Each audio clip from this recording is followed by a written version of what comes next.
Welcome back to another episode of the Work It, Live It, Own It podcast. I am your hostess, Sekola Lair, your work-life harmony strategist. We are actually honing in on what it's like to harmonize your life with your career. And it doesn't matter whether you are running your own business, working a 9 to 5, you're a caregiver, or all of the above. It's easy to look for ways to cope. And in today's episode, we're going to be honing in on just that. And it's about what happens when that coping becomes numbing. And that numbing starts to look like nightly wines or overworking, overeating, or even just scrolling until your eyes blur. We're going to be talking about addictions, but also the path to sobriety. And so today we're joined by an incredible guest, Gina Kunadian. Gina is a TEDx speaker, a certified massage therapist, a devoted wife and mom, and a powerful women's sobriety coach. She's also the host of the Shine Within podcast, where she helps women rebuild confidence and clarity after walking away from alcohol. Gina isn't speaking from theory. She's been through it. And that's the type of guest I love to have on this show are the women who have walked the walk. And so today she's bringing her insight, compassion, and truth to the conversation that so many women are afraid to have, including myself. So welcome, Gina, to the Work It, Live It, Own It podcast. I'm so happy to have you here. Sekola, I've been looking forward to our conversations. Thank you so much for inviting me. Likewise, it's great to see you again. Gina, let's dive right into it. Share with us your path to one, wanting to start the Shine Within process and helping women to their path of sobriety. Tell us what led you to this journey. Yes, well, for me, I believe that I turn my pain into my purpose. And what I've done, I've always been a nurturing soul. I love serving others. I grew up helping out many, many people, and I was a consultant for many years. They didn't call them coaches back then. I also massaged therapist for 18 years. And so I just love serving. It wasn't until I actually became sober that my mind, my mental capacity expanded. And I was really doing some soul searching, finding a deeper why. Why am I here on earth? What is my existence? What is my passion? And I already knew that I loved helping people. It wasn't until I was invited to do a masterclass. It was a business coaching group. And I was invited by a lady. She says, you know what, since you're so much like an entrepreneur, why don't you just come on in and see what it's all about? I said, sure, why not? Well, I am so grateful I did because I was able to actually share my testimony. It was like a 2-minute assignment that they said, I want you to share your story. So I did. It was on their 5K Facebook group of women entrepreneurs. So I was vulnerable in my authentic self. And I just poured out my heart, what happened to me. And that led me to get a scholarship. So I had a year scholarship in this business coaching group that helped me figure out what I need to do for my own business. And so I got on a call with the lady and, she was saying, Gina, what are your passions? I said, well, I love serving people. I love coaching. I've done this, I've done that. And she said, well, what did you do in college? I said, well, I'm a college dropout. And she said, well, why? I said, well, because I was partying so much. I was drinking, I was numbing, I was escaping. I didn't want to feel, or sometimes I wanted to feel, so I drank. And so I didn't do much. So, well, how many years sober are you now? I said, well, back then it was about 5. And then I said, yeah, about 5 years sober. So, well, have you ever thought about helping other women navigate through their own journey of recovery or sobriety? I'm like, well, a light bulb moment. Why didn't I think of that? So I really needed her in my life to guide me, to show me that direction. Like, hey, why don't you help and serve others who have gone or who are going through this journey as well? So that's what I did. And what came with that business coaching is I met so many incredible women, and they actually helped me with my podcast. And what I wanted to do is create this podcast for women who are not just suffering from addiction, but who want a transformation in their life. So I bring on beautiful guests that are experts in mindset, health, and spirituality.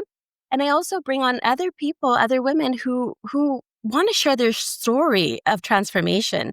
And like I said, it's not necessarily addiction, but it could be whether they've gone through some sort of traumatic time in their life, sexual trauma, they've gone through, they've been 100 pounds heavier than what they are now. So their weight loss journey, so many different stories. So I'm really there just to make an impact and spread the message out there to the world because we all have stories that we should share. And I really feel like once we become vulnerable, we can relate to others and then they can say, hey, if she can do it, I can do it as well. So that was the birth of the Shine Within podcast in 2023. And I just love what I'm doing now. And it's such a blessing. And I'm so grateful. And I'm just very happy in my life now. Sokola, I truly am. Yes, you and I talked about all the wonderful journeys and some of the heartbreaks along the way, the heartaches that you've experienced along the way.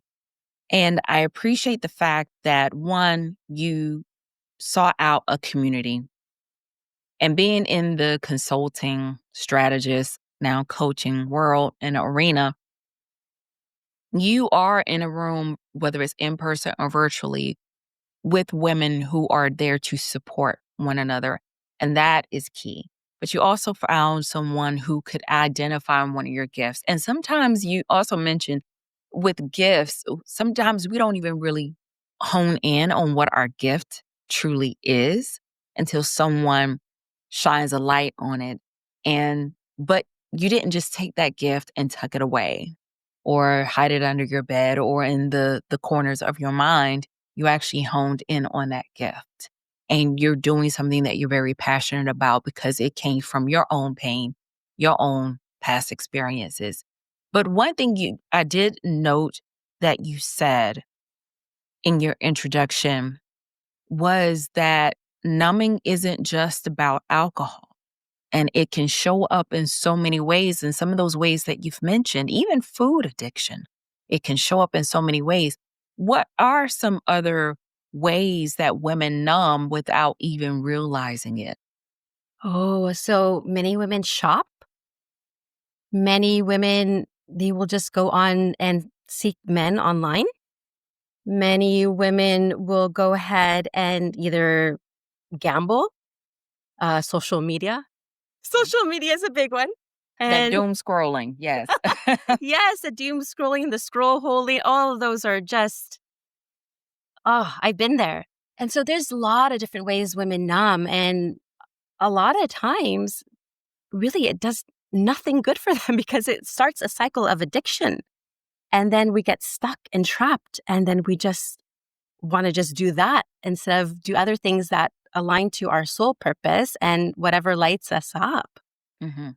So it can look like many things in many ways. Yes, the online shopping, whether it's for men or a partner or just clothes, overcommitting to Mm. things, signing ourselves up for things when we know we're on the verge of burnout and we're tired, but we hate to say no because someone really needed us. And that can lead to another issue like overhelping.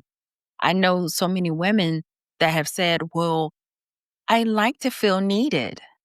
And so they will overextend themselves just by overhelping, which can also lead to overworking themselves. And this is all to feel like they're doing something. I like to call it the busy nothings, but it's all because I got to feel like I'm doing something. But I don't think many of us really understand and realize that underneath all of that is attempts to avoid discomfort, grief, or unresolved emotions. So, yes, numbing out isn't just about alcohol. It can show up and manifest itself in so many ways. But I do want to hone in a little bit on alcohol because I know I've personally experienced this. We've talked about this before. But just to get really real and diving in, why do you think so many women, especially high functioning ones, turn to alcohol at the end of the day? because It's I a was one beautiful. of them. I was guilty. Yes. And I mean, this world that we live in, it's like that hustle grind mentality. It's like you either go, go, go, or you are considered a failure. And that was me. That was my jam. So I was pretty much working nonstop, busy, busy, hustle, hustle. And at home, I thought I just wanted to go ahead and relax and drink wine. It was wine time for mommy, that mommy wine. Hmm. That's what it was all about. But then it just got worse and worse. We think that it's there to relax us and to keep us at a relaxed state where we don't feel all of the pressures. We could just escape reality where we don't have to go ahead and think about our to-do list and feel overwhelmed. But the reality of it is the next morning when you wake up, it's the same thing. You wake up and then you're back to this world again, which is cruel. It's very cruel out there. We're so conditioned in this world to do so much, but I feel like since I've done less, I feel like I'm doing more, and it's more for myself and for my being. And when I'm satisfied in my heart, everyone seems to be changing around me too. I don't know. It's like a ripple effect. That energy passes along, especially with my children at home. Right. I think you and I kind of shared a similar thing because I was in college when I started really heavily drinking, and I would drink something every day. I would go to class in the morning, I would work to the late afternoon, and then before I went back to my dorm, I would get something to drink. I would buy something to drink, and I would drink not to black out. I would drink to numb, to escape. And whether it's wine, whatever it was this way to press pause. And then after doing it for so long, what I realized, what I really needed was permission to just sit with my emotions and feel what I was feeling and also rest. Because I think we overwork ourselves, especially as women, to escape as well, when what we really need to do, and sometimes can be the most uncomfortable thing for us, is to actually rest and sit with our emotions. And I think I've learned, and I tell my friends this and other people, whatever you're feeling, whatever it is, sit with it for 72 hours at least.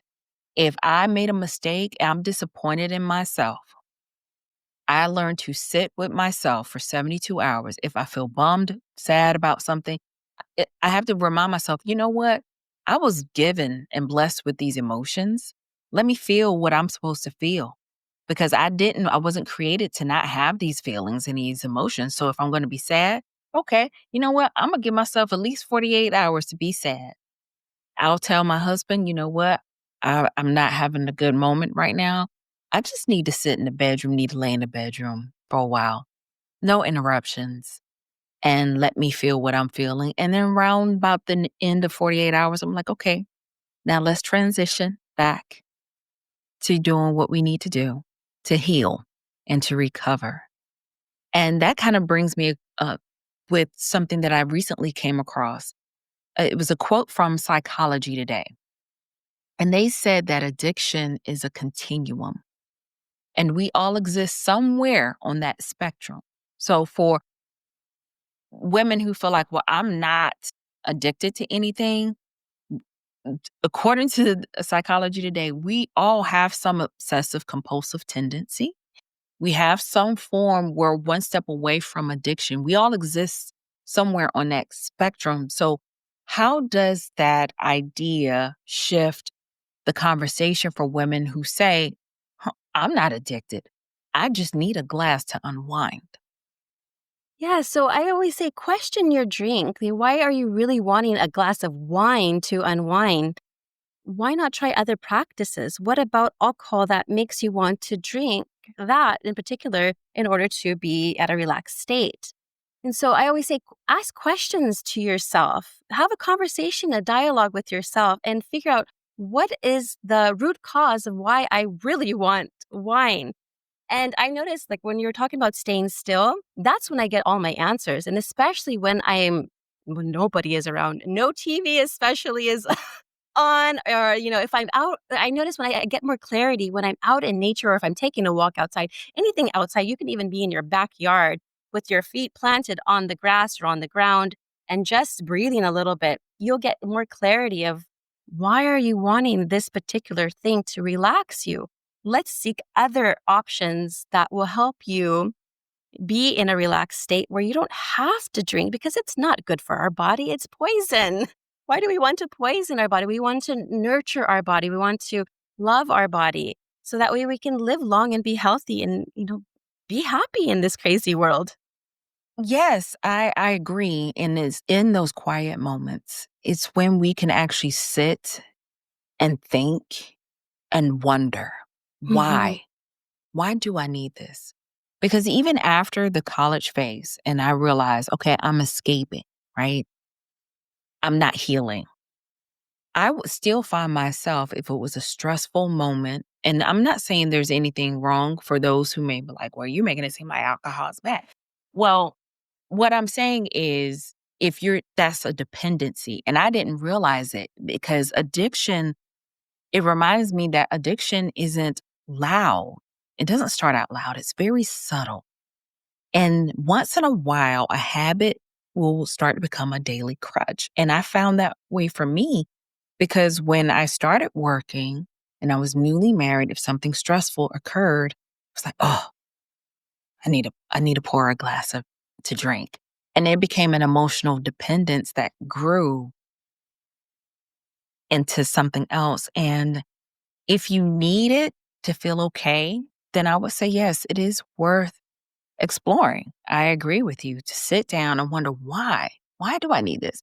What other ways can I do this? And the thing is, I think with our human brains, we all are wired to seek relief, right? Because our brain chases dopamines to avoid pain. And so in today's overstimulated, emotionally undersupported world, everyone is one step away from using something, alcohol, food, binge watching, as an escape hatch, if you want to call it that way. But how do you begin to interrupt that escape cycle in a real life moment of temptation? Just taking a pause and then going within. That's why I love the word shine within, because you really need to go within and figure out why and taking that pause. And you can either journal, you can write it out. Some people enjoy writing, some enjoy, like I said, going out in nature. Some people can even just talk to a friend or a trusted family member about how they're feeling, because often people feel alone and they don't understand.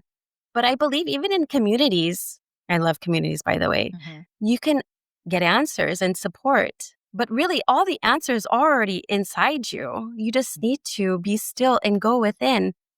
For me, it was a matter of a surrendering moment. I think I told you this before. It was more of a life or death situation for myself. Like I was dependent on alcohol. So I needed that surrendering moment. And that's what I did. And then I got all the answers and the clarity and the support from my higher power. And that's what sometimes you just need, is just to go ahead and start doing things that maybe excite you and do it as to the best of your ability with integrity without any attachments to outcome. I think once people discover their passions, their gifts, and they start building a life that they love and surrounding themselves with people that encourage them, motivate them, not criticize them or, naysayers, I'd say, or frenemies, but just surrounding yourself with people who are more loving and more aligned to your morals, your goals, you'll see magic happen and things will just change immediately for you. It's just a matter of maybe start doing things that even make you a little bit more uncomfortable. Like if you asked me about maybe 5 years ago if I was going to do a podcast, I'd be like, oh, heck no, I am not going to do a podcast. That is not for me. I'm nervous. I don't even know what to do. But look, I took that step and of course, I had a lot of mistakes and mess ups. I still do to this day because I'm a human being. But that's okay because I learn more about myself and then I grow with it as well. So it's okay to be a little bit uncomfortable. Just start doing things that excite you, though, and then see what you're capable of doing because you are capable of doing everything. It's limitless, really. I'm glad you brought that up because I was actually, I I wasn't doom scrolling because I'm rarely on social media now, but I did come across a reel where it mentioned a man was saying how we don't really tune into our gifts. We could know our gift, but some people don't even know how to identify the gift. And I think it comes from wonderment. We don't take the time to rest enough, to be quiet and still enough to identify what can really truly bring us joy. Because while we're on this search for that next dopamine hit or a way to escape or a way to feel good, we're grabbing for something, we're reaching for something, but sometimes it's in those quiet moments, like you said. Don't underestimate the value of going for a walk. Don't underestimate just sitting and resting, even if it's just napping for a little bit to allow yourself to recharge and re energize. This guy said, he said, I identified my gift at 10 years of age. And he said he was in a group project in class and he had no desire to do the work whatsoever, right? Everybody else in the group wanted to do the work, had no problem rolling up their sleeves and doing the work, but they did not want to talk. They didn't want to speak. And he says, oh, hey, I don't have a problem. I'll stand up and speak. And he is a speaker to this day. But he said, think about it this way. He said he gave an example. He gave his kids begged him for an Oculus. They wanted this Oculus as a gift. He bought them the Oculus. 2 weeks later, he goes into their rooms. He was like, hey, you know, that one thing you guys begged me for, and I'm pretty sure all parents have been there. Where is it? You guys are not even using it. I haven't seen it out in a while. And they had to admit they couldn't find it. And it wasn't until they cleaned their rooms that they found the Oculus. And he said, our gifts are just like that. They're there. We were all born with a gift, but somewhere it's in the corners of our mind. And because we have so much, whether we are feeling overwhelmed from all the consumption of media that we take in, it's cluttered. And it's not until we start clearing out some things, resetting, recharging, and resting, that we can actually hone in and find out what it is that we really, truly need for a deeper emotional connection or for comfort. And so thank you for sharing that, because that is one of those pivotal moments. And if you want to share with us briefly about your moment where you realized you had to surrender, we'd love to hear that, because that may inspire some of our listeners today. So Gina, would you mind sharing that moment with us? Yeah, so I was in the severe category of alcoholism where I needed to drink a fifth of vodka in order for me to function. This includes driving, this includes going to work, this includes being a mom, wife, everything. I needed to function. And I didn't want to admit that I was an alcoholic, and I had tried everything to help myself. And 2014 was finally the time that I was like, okay, I need to do something. And I did. I did go to rehab, but I relapsed many times after that. I did inpatient, outpatient. I saw therapists. I did so many different things to help me overcome my addiction. What really happened is that I was sick and tired of my sickness. My body was very ill, and I just knew I needed a change. So it was a moment when I was outside a familiar liquor store, and I remember it was like raining outside, and I was like crying, crying, crying. And I remember I was just, to my higher power, I was just like, please, if you exist, please help me. I do not want to live like this anymore, because I've tried everything. I've ruined relationships. I just was ruining my whole life. And after that moment of surrender, I felt like burden was lifted off my shoulders. And 2 weeks later, I wound up actually very ill in the hospital with pancreatitis. And at first I thought, oh my goodness, why am I here? You know, my prayers or my surrender is not working. But truly it was a blessing in disguise, because there at the hospital, the doctor there, she warned me and said, Gina, you're going to die within 10 years if you continue drinking alcohol. So right then and there, I had to make a decision. I had to think about myself. And then I thought about my two boys, then aged 9 and 2. And then I thought to myself, what would it be like for them without their mother? And that was it for me. I was like, this is this is the answer. I'm here at a hospital being detoxed medically, and nobody visited me, by the way. It was just me and my higher power. And I did a lot of reflection, self-reflection, and I made that decision. So when I left that hospital, I went home. There was a bottle of vodka waiting for me there. But this time I poured it out and I said, that's it. I'm changing my life. And then that's what I did. I changed my life completely. I don't know if it was a miracle because it just didn't sound good anymore. Alcohol was like, it just didn't sound good. I got into different communities. I got myself a mindset coach. I was exercising because I wanted to connect back to my body. I was doing all the things for myself. And I really started then to love myself more because I never loved myself ever because I hated myself. And once I started taking time and did the work, I mean, the work really does work. I then started doing a lot of soul searching. And then I've been so much aligned in a state of flow. It literally was from fear to flow. And now my life, of course, I still have down moments. Don't get me wrong. Mhm. Trust me, because I'm still, like I said, a human being here on earth, still trying to figure it out. But my life is so much more joy than it did before. And I am so grateful for everything that has happened to me in my past because I wouldn't be here talking to you and sharing with your beautiful audience today what I've gone through and what I know now and what I can share to help others who are going through the similar struggle. And thank you. Thank you for sharing that because some people may feel like, hey, I have tried AA. I've tried um, rehabs and things like that nature. And we've seen it in the news where people have gone that route. But a lot of times, for some, what happens, it could be a near death experience. It could be that reality check. It could be, hey, having better community or people around you to support you, the ones that really see the good in you, see the gifts in you. And so, whatever that is, I want you, Gina, to share with us one thing to our audience, to the people who are listening, what they can do tonight. If you had to share one thing that they could do tonight, instead of pouring that drink or doom scrolling or binge watching or grabbing for that bag of whatever it is, especially if they're feeling overwhelmed and emotionally raw, what is that one thing you could suggest that they do tonight?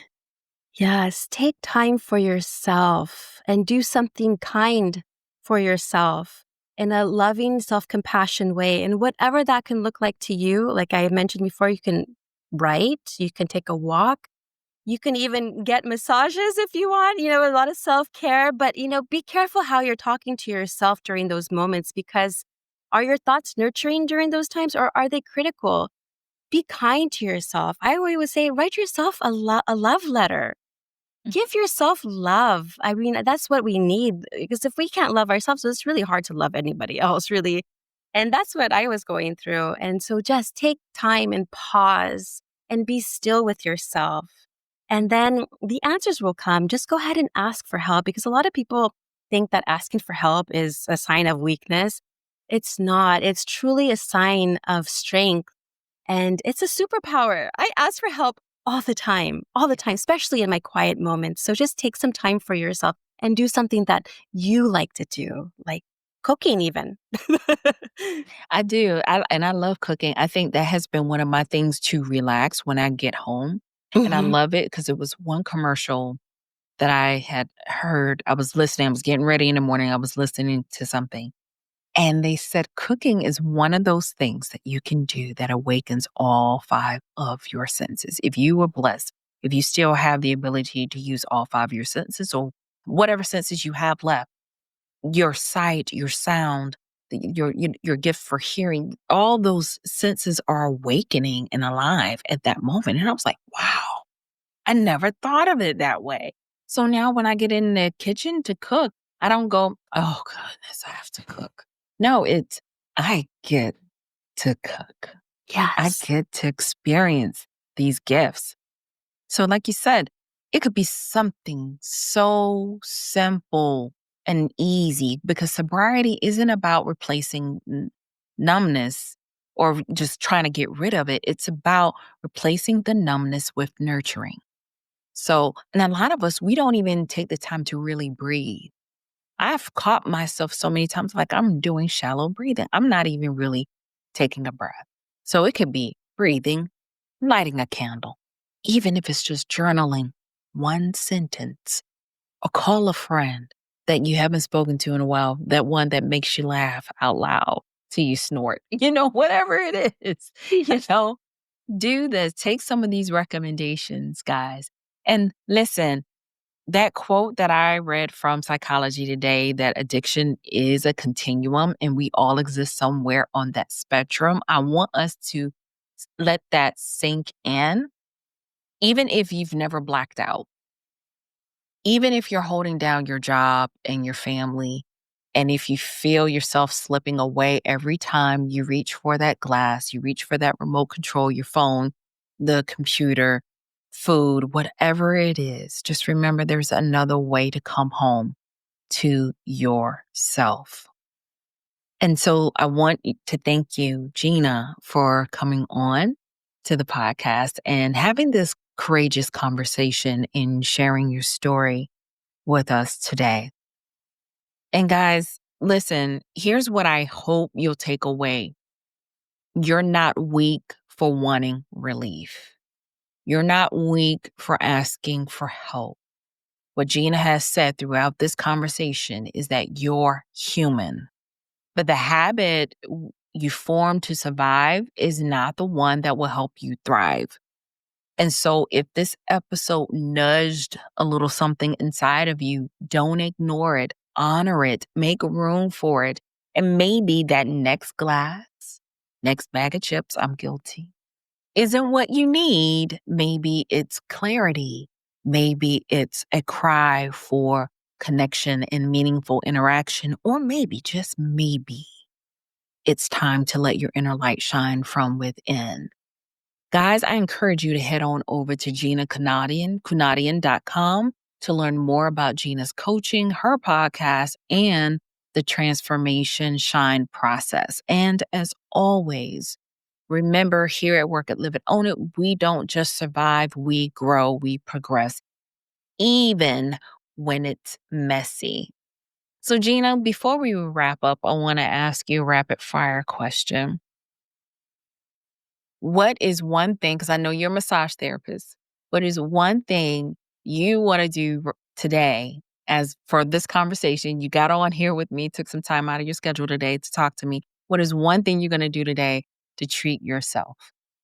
I am going to do some breath work. You reminded me of breath work. And yes, I love doing what's called hypno breath work. And it is a guided meditation for me as well. And I don't know, I'm off in space.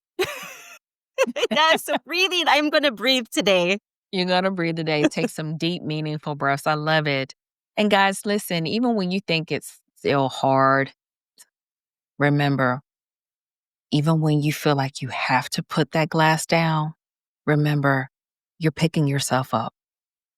You're not letting yourself down. You're picking yourself up by choosing you over things and substances. So remember to take care of yourself, lead with love, and own every part of your journey, no matter how messy it can be. We're all human. And so, guys, I'll see you in 2 weeks on the next episode of the Work It, Live It, Own It podcast. And thank you again, Gina. It has been a wonderful treat and pleasure today. You guys. Thank you, Sokola.